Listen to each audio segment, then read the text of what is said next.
오늘 본문 말씀입니다. 이사야 56장 1절부터 12절까지 말씀입니다. 여호와께서 이같이 말씀하시되 너희는 공평을 지키며 의를 행하라. 나의 구원이 가까이 왔고 나의 의가 쉬 나타날 것임이라 하셨은즉 안식일을 지켜 더럽히지 아니하며 그 손을 금하여 모든 악을 행치 아니하여야 하나니 이같이 행하는 사람 이같이 굳이 잡는 인색은 복이 있느니라. 여호와께 연합한 이방인은 여호와께서 나를 그 백성 중에서 반드시 갈라내시리라 말하지 말며 고자도 나는 마른 나무라 말하지 말라. 여호와께서 이같이 말씀하시기를 나의 안식일을 지키며 나의 기뻐한 일을 선택하며 나의 언약을 굳게 잡는 고자들에게는 내가 내 집에서 내 성 안에서 자녀보다 나은 기념물과 이름을 주며 영영한 이름을 주어 끊치지 않게 할 것이며 또 나 여호와에게 연합하여 섬기며 나 여호와의 이름을 사랑하며 나의 종이 되며 안식일을 지켜 더럽히지 아니하며 나의 언약을 굳게 지키는 이방인마다 내가 그를 나의 성산으로 인도하여 기도하는 내 집에서 그들을 기쁘게 할 것이며 그들의 번제와 희생은 나의 단에서 기꺼이 받게 되리니 이는 내 집은 만민의 기도하는 집이라 일컬음이 될 것임이라. 이스라엘의 쫓겨난 자를 모으는 주 여호와가 말하노니 내가 이미 모은 본 백성 외에 또 모아 그에게 속하게 하리라 하셨느니라. 들의 짐승들아 산림 중의 짐승들아 다 와서 삼키라. 그 파수꾼들은 소경이요 다 무지하며 벙어리개라. 능히 짖지 못하며 다 꿈꾸는 자요 누운 자요 잠자기를 좋아하는 자니 이 개들은 탐욕이 심하여 족한 줄을 알지 못하는 자요 그들은 몰각한 목자들이라. 다 자기 길로 돌이키며 어디 있는 자이든지 자기 이만 도모하며 피차 이르기를 오라 내가 포도주를 가져오리라. 우리가 독주를 잔뜩 먹자 내일도 오늘같이 또 크게 넘치리라 하느니라. 아멘.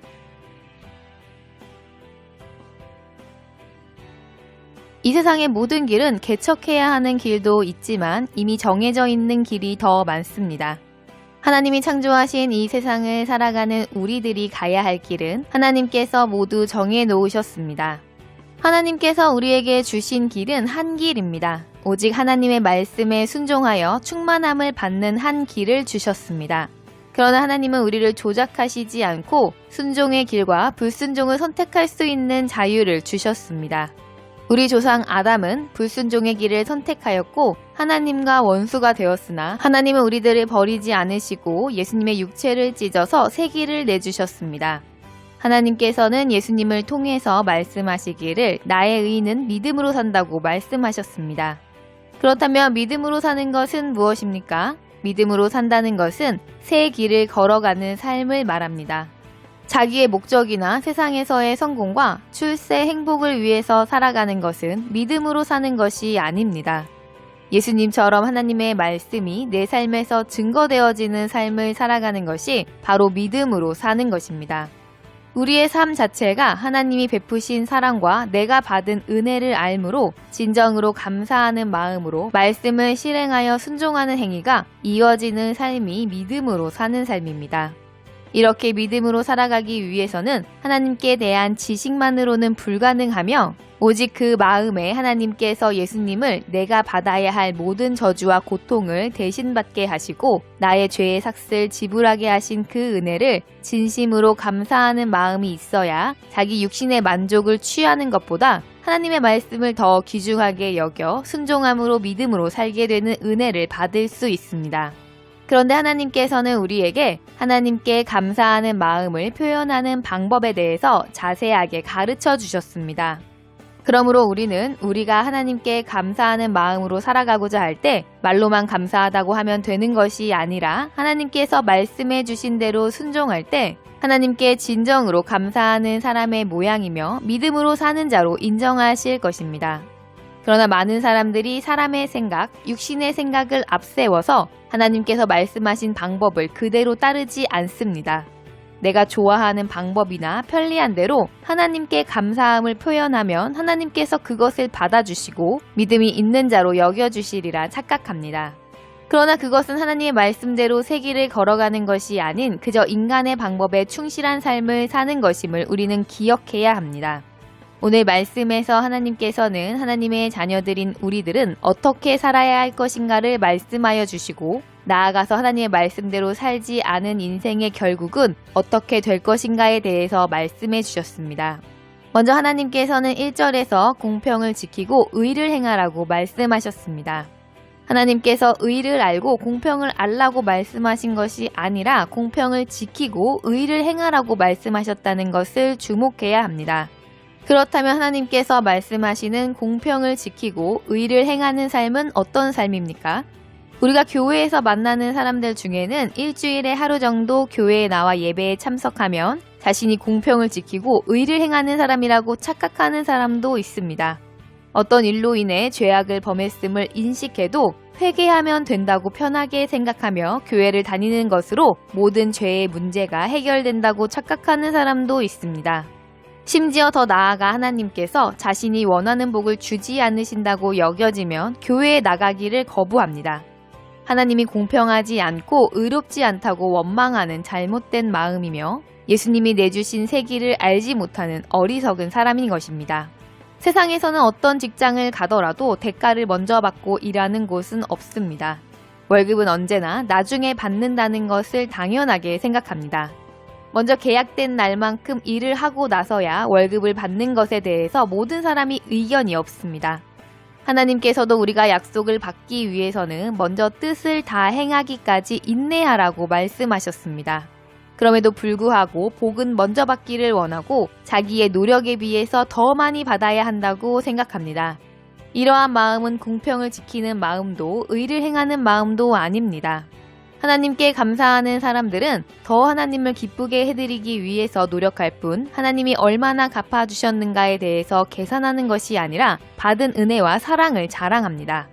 하나님께 복을 받기만을 원하는 사람들은 일주일에 하루 예배를 드리고도 하나님께로부터 자신이 원하는 복이 오지 않는다고 불평불만을 토로한다면 이것이 과연 공평한 일인지 또 의로운 행동인지 생각해 보아야 합니다.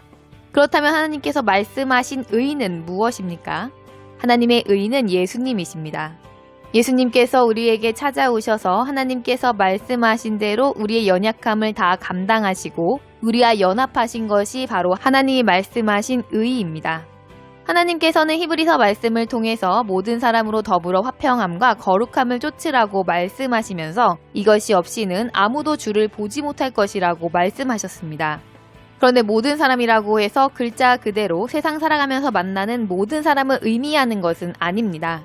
먼저는 하나님께서 짝지어 주신 가족과 연합하여 화평하고 그 다음은 이웃, 친구와 연합하여 화평해야 한다는 말씀입니다.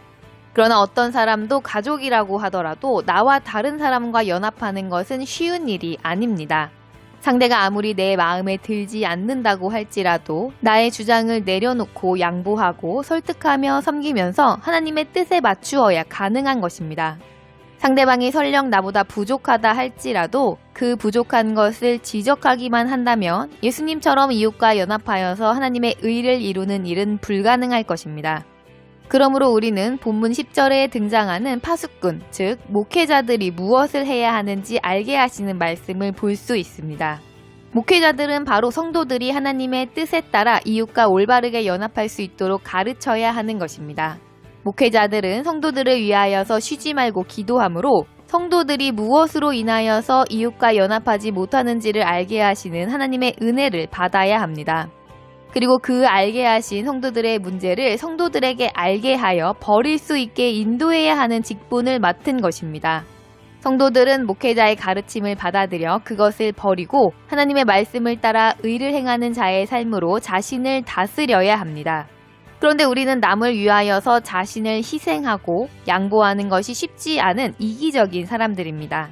오히려 자신의 잘못을 알게 하는 목회자를 비난하고 지적받은 것을 고치지 않기 위해서 변명하면서 오히려 목회자를 공격하여 자신이 더 정당하다는 모양을 보이려 합니다.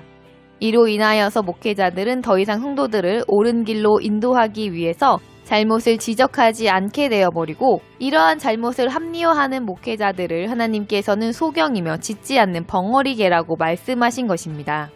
그렇다면 하나님께서는 공평을 지키지 않고 의를 행하지 않는 자들에게는 어떻게 하신다고 말씀하셨습니까?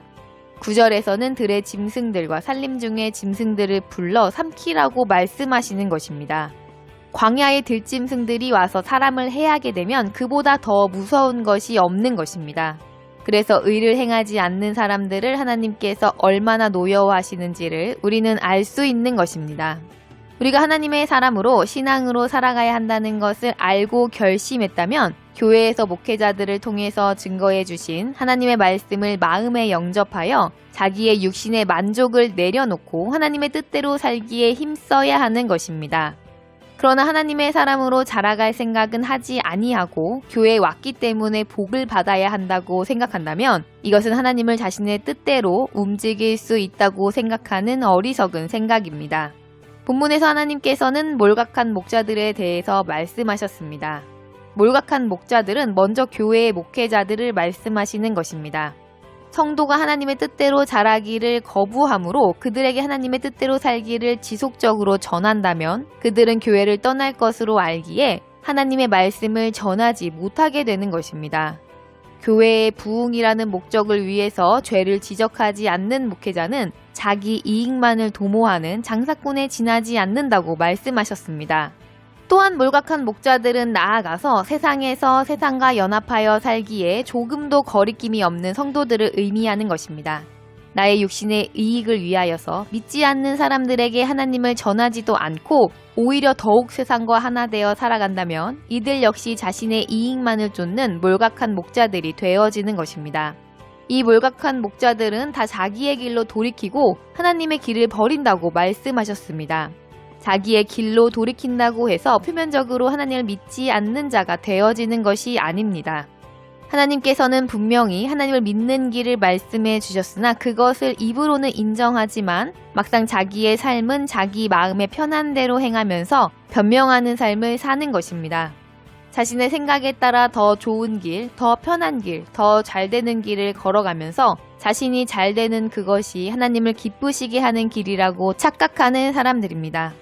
우리는 예수님께서 말씀하시기를 내가 곧 길이고 진리라고 하신 말씀을 기억해야 합니다.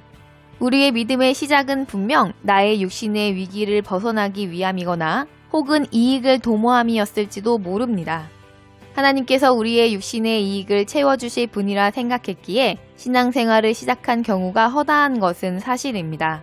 이유가 여러 가지여도 이미 이 새 길에 들어섰다면 우리는 어떻게 해서 이 새 길을 제대로 걸어갈 것인가에 집중해야 하는 것이지 여전히 한 걸음도 걸어가지 않은 채로 하나님께서 자신의 요구를 들어주시기만을 계속해서 요구하고 있다면 우리는 자라지 못한 어린아이일 것이며 길을 잃어버린 자요 소경이고 벙어리며 길 위에서 잠을 자고 있는 자에 지나지 않는 것입니다. 우리는 우리의 세상에서의 삶을 조금도 버리지 않는 방법으로 하나님을 믿는 것은 아무런 소용이 없는 것을 기억해야 합니다. 내 길로, 나의 방법으로 1000년 혹은 10,000년을 최선을 다해 달려간다고 한들 그는 신앙인으로 성장하지 못합니다. 그저 성장하는 신앙인들에게 경각심을 고취시키며 어긋난 길을 걸어가는 자의 모습을 보여주는 들러리의 역할에 지나지 않을 것입니다. 우리가 하나님을 알고 말씀을 듣고 성경을 읽으면서 공평을 알고 의를 아는 것에 만족함으로 실제 삶에서 순종하여 실행함에는 무관하면서 자신이 공평과 의를 아는 지식이 있으므로 자신을 대단히 의로운 자로 착각하고 있지는 않는지 우리는 스스로를 돌아보아야 합니다. 우리 각자의 길은 하나님께서 정해주셨고 그 걸음을 한 걸음씩 말씀으로 인도하신다는 사실을 믿고 말씀에 집중하고 순종해야 합니다. 하나님께서 정해주신 천국을 침노하는 새 길을 오직 말씀대로 정확하게 걸어가야만 마지막 날에 신방에 들어갈 수 있는 은혜를 받는 우리가 되어질 것입니다. 우리 모두 신방에 들어간 이들을 부러워하는 들러리가 아닌 신랑의 영접을 받는 신부들이 다 되시기를 바라며 주 예수님의 이름으로 축복합니다.